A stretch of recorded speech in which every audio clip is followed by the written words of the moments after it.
Over-the-road freight trains have to change crews after so many hours of service.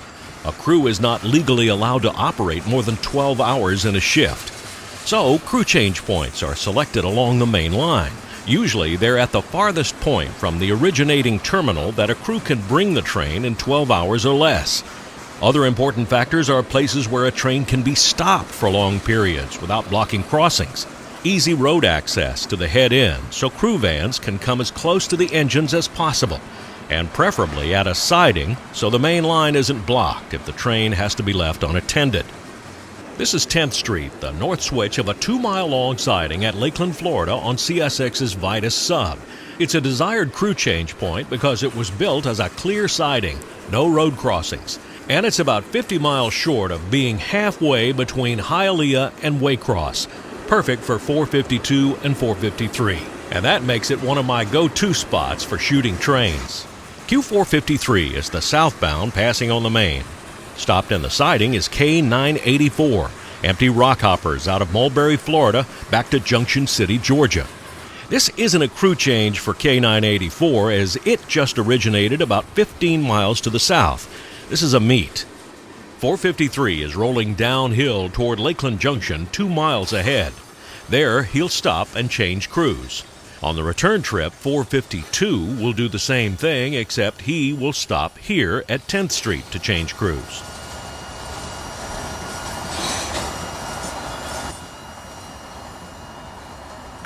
Just a few seconds after 453 clears the switch, the 10th Street siding signal improves to a limited clear, which is an indication saying, move at limited speed, 45 miles per hour through the switch.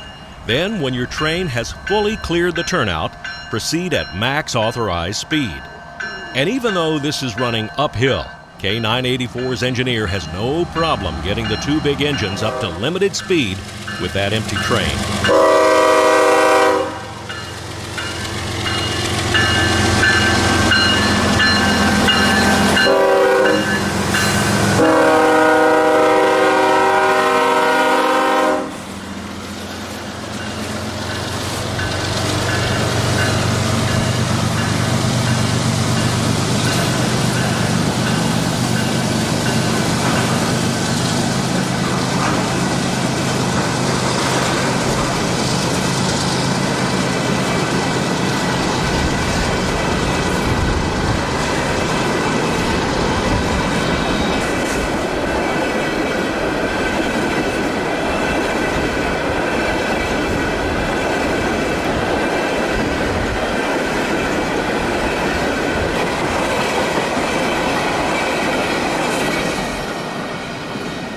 Sometimes the train is left on the main line to await its new crew.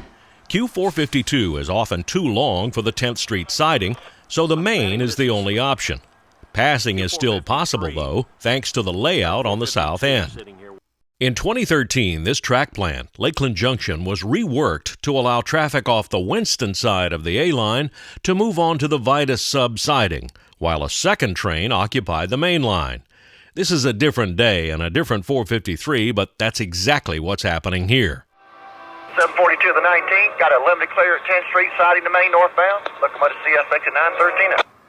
Q742, the Tropicana juice train, is running around the tied-down Q452 here at 10th Street. 2 engines, 6 cars.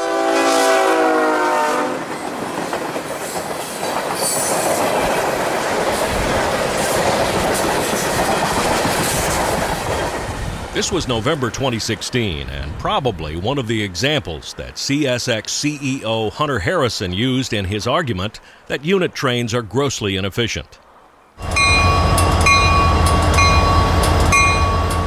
Learning the habits of the railroad helps make rail fanning a lot more fun.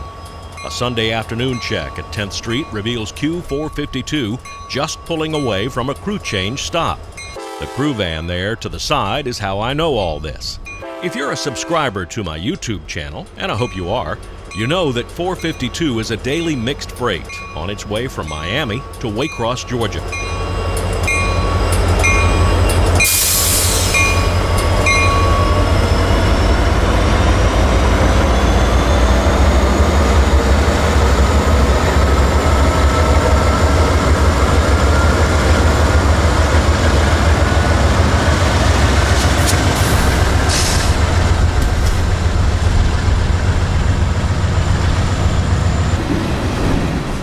When the crew bus pulls out, it reveals another train coming up the siding. It's Q604, daily phosphate loads and sulfur empties from Winston Yard to Waycross, Georgia. 604 will continue creeping uphill to 10th Street until 452 clears. If the dispatching is good and the train handling is good, 604 won't have to completely stop. When 452 clears, the signal for 604 improves to a restricting. The indication here is keep moving, but only as fast as you can safely stop your train in half the distance you can see ahead in case of an obstruction or wrong switch. In no case faster than 15 miles per hour.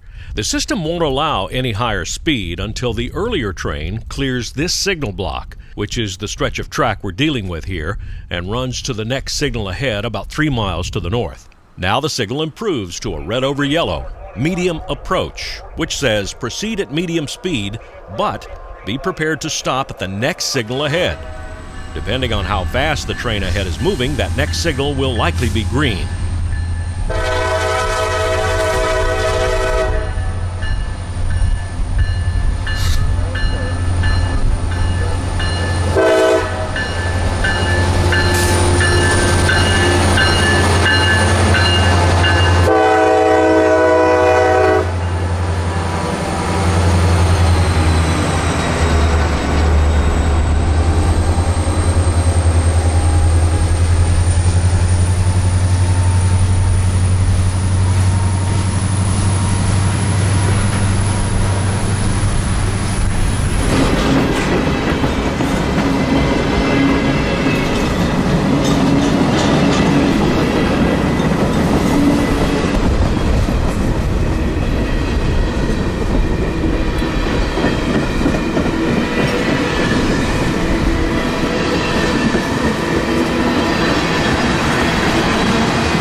Another reliable rail fanning place is the entrance to a yard.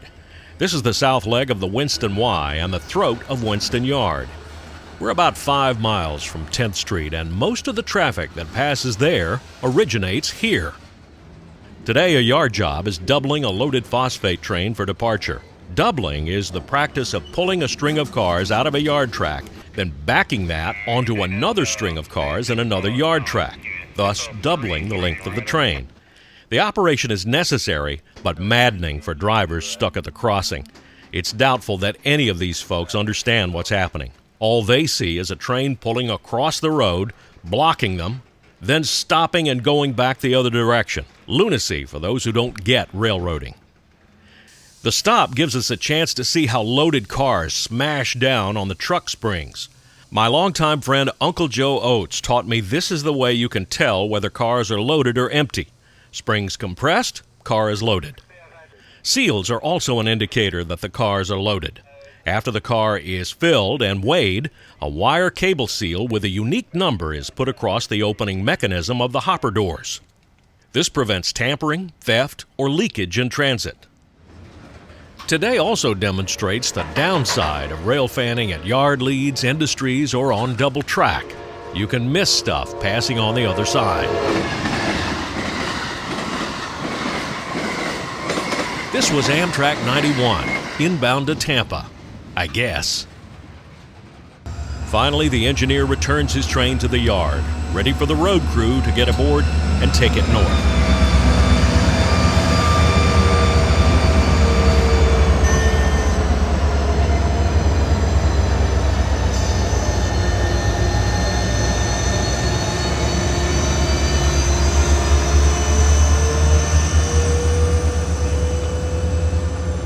The engines are passing underneath the southernmost ACL-era signal cantilever left on the CSX.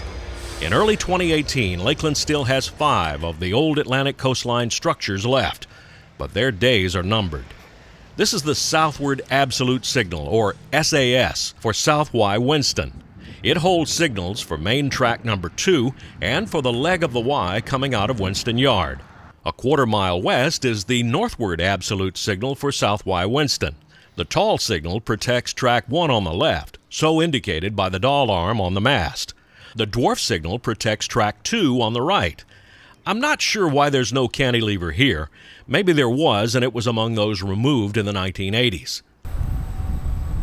This is one of the 2 full signal bridges at North Y Winston. The train coming out on the north leg is, I believe, the Auburndale local. At South Lakeland, there are 2 cantilevers remaining. This one, the NAS, guards both tracks 1 and 2. This is probably the most photographed of the Lakeland signal bridges, as it is the most accessible, standing basically in the parking lot of Goddard's Produce and directly across from the old Lakeland SCL passenger station.